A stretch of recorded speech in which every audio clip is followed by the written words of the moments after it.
একটা মেয়ে আমাকে আন্ডার এস্টিমেট করে চ্যালেঞ্জ করেছিল, বলেছিল তুই যদি ঢাকা বিশ্ববিদ্যালয়ে চান্স পেয়ে দেখাতে পারিস, আমি তোর সাথে ঢাকা বিশ্ববিদ্যালয়ের ক্যাম্পাস রিকশায় করে ঘুরবো। আজকে আমাদের নবীনবরণ অনুষ্ঠান থেকে আমি এই বিষয়টা নিশ্চিত করতে চাই, আই রিজেক্ট ইউর প্রপোজাল। এটা আমার অহংকার নয়, এটা আমার প্রতিবাদ। Assalamu alaikum. First of all, I would like to say one thing that Alhamdulillah, because I have been able to fulfill my ambition. আমার একটা ইচ্ছা ছিল যে ছোটোবেলা থেকে ক্লাস 8 থেকে আমি ঢাকা বিশ্ববিদ্যালয়ে পড়াশোনা করব। অবশেষে সেই স্বপ্ন পূরণ করতে পেরেছি এবং একই সাথে আমি মানুষের অনেক ভালোবাসা পেয়েছি। এখন সবাই আমার কাছে এসে সাক্ষাৎকার নিচ্ছে, আমার স্টোরিগুলো শুনতেছে, এটা আমার কাছে একটা বড় অ্যাচিভমেন্ট আমি মনে করি। আর যে বিষয়টা নিয়ে আজকে কথা বলতেছি সেটা হলো আমার এই বিশ্ববিদ্যালয়ে আসার পেছনের যে ছোটো একটা গল্প, সেটা বলতে চাচ্ছি।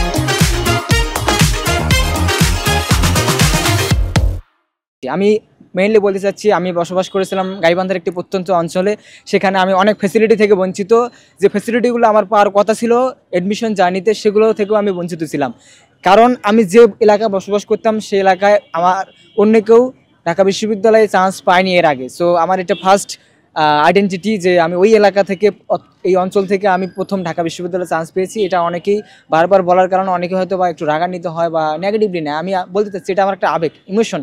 সো আমি ইমোশনকে নিয়ে একটু কথা বলতে আগ্রহী, এই জন্য অবশ্যই আমাকে কেউ ভুল বুঝবেন না। আমি অল টাইম এই বিষয়টি নিয়ে কথা বলার চেষ্টা করি, কারণ আমার সেই প্রত্যন্ত অঞ্চল থেকে ঢাকা বিশ্ববিদ্যালয়ে আমি প্রথম চান্স পেয়েছি। এটা আমার যদিও একটা ছোটো অ্যাচিভমেন্ট আমি মনে করি, আমার কাছে বড় হতে পারে কিন্তু অনেকের কাছে এটা একটা সিম্পল ম্যাটার।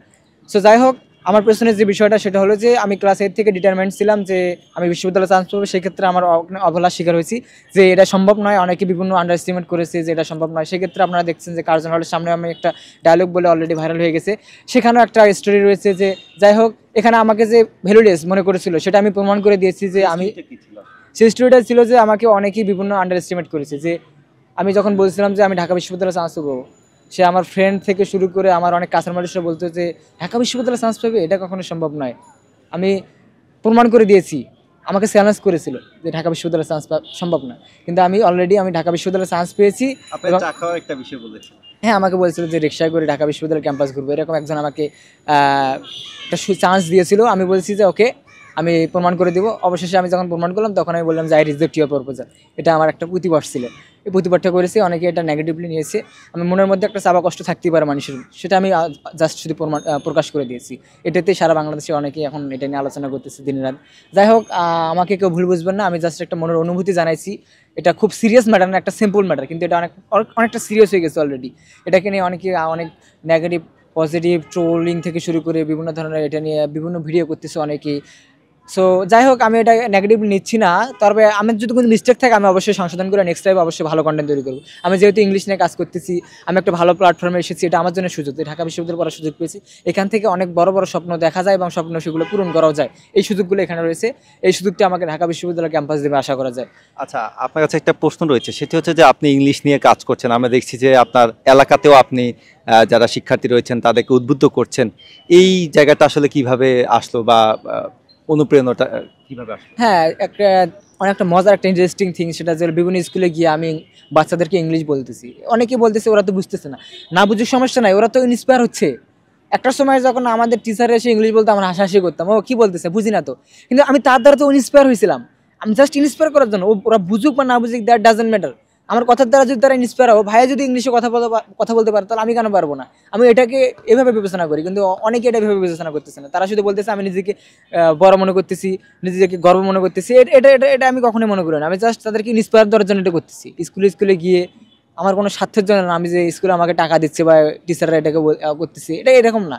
আমি জাস্ট আমার নিজের ইচ্ছা যাচ্ছি আমার এলাকার উন্নয়নের জন্য, আমার এলাকার স্টুডেন্টরা যাতে ইন্সপায়ার হয়, তারা যেন আমার মতো যে পজিশনে যেতে তার থেকে যেন ভালো পজিশনে যেতে পারে, আমি এই জন্য কাজ করতেছি। এটা আমি করে যাবো ইনশাল্লাহ। আমার একটা প্ল্যাটফর্ম আছে, আমার প্ল্যাটফর্মে আমি কয়েকটা প্ল্যাটফর্মে, ফেসবুক, টিকটক, ইউটিউব, ইনস্টাগ্রাম একটা পেজ আছে, অ্যাকাউন্ট আছে, সেখানে হলো ইংলিশ বয় মোস্তাফিজুর নামে, অলরেডি সেটা সবাই জানে, অনেকেই জানে।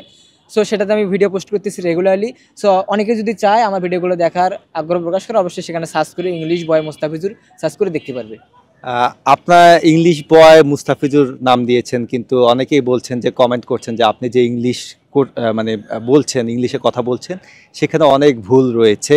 এবং পাশাপাশি আপনার বডি শেমিং করছেন অনেকেই, এই বিষয়গুলো আসলে আপনি কিভাবে দেখেন? একটা বিষয় মনে রাখতে হবে, সেটা হলো আমি প্রত্যন্ত গ্রাম অঞ্চলে, সেখানে ফ্যাসিলিটির একটা বিষয় আছে। এখানে অ্যাকসেন্টের উপর যে ফোকাসটা দেওয়ার কথা ছিল সেটা আমি হয়তো দিতে পারিনি, কারণ সেখানে আমি এমন কাউকে পাইনি যে অনেক অ্যাকসেন্ট ভালো করতে পারে। সেক্ষেত্রে আমার এই একটু ল্যাক আছে, আমি এই ল্যাকটা পূরণ করবো এখানে এসে। আর জাস্ট আমি মনে করি আমার কনফিডেন্স আছে, আমি ফ্লুয়েন্সি ধরে রাখতেছি। আমি জাস্ট শুধু একটু অ্যাকসেন্টে যদি ভালো করতে পারি, আমি মনে করি আমার যারা সমালোচনা করতেছি একটা সময় এসে তারা আমার অনেক ভালো ভালো কমেন্ট করবে। আমি এই আশা করতেছি, আমি সেই অপেক্ষায় রয়েছি। এক সময় এই মানুষগুলো আমার জন্য ভালো ভালো কমেন্ট করবে, সেজন্য নিজেকে প্রিপেয়ার করতেছি। এখানে এসে আমি জাস্ট যে সময় অতিবাহিত করতেছি এই নয়, আমি অ্যাকসেন্টের উপর ফোকাস করতেছি। আমি অল স্কোয়ার হতে চাই, অর্থাৎ প্রত্যেকটা বিষয়ের উপর আমি নিজেকে ডেডিকেট করতে চাই, এবং এর জন্য আমি নিজেকে প্রিপেয়ার করতে চাই। এবং I can do this at any cost, যে কোনো মূল্যে আমি আমার লক্ষ্যে পৌঁছাবো। I will be able to achieve my goal at any cost, and for this, for establishing my ambition, I can do anything. People may mind, people may make negative comments, but I don't care. I will carry on my activities, and I will be able to reach my destination. আমি আমার লক্ষ্যে পৌঁছাবো ইনশাল্লাহ। যদিও আমার কিছু lack রয়েছে, আমি ল্যাকগুলো কেটে উঠে আমার লক্ষ্যে পৌঁছাতে পারবো সবার দোয়া এবং ভালোবাসা নিয়ে। Thank you so much. সালামু আলাইকুম।